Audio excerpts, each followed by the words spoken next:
ప్రపంచంలోనే ఎత్తైన రైల్వే వంతెన ప్రారంభం.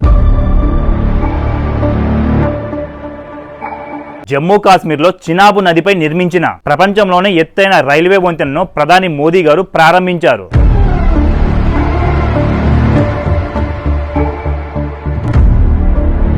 జమ్మూ కాశ్మీర్ ప్రజల 100 సంవత్సరాల కలను మోదీ గారు నిజం చేశారు.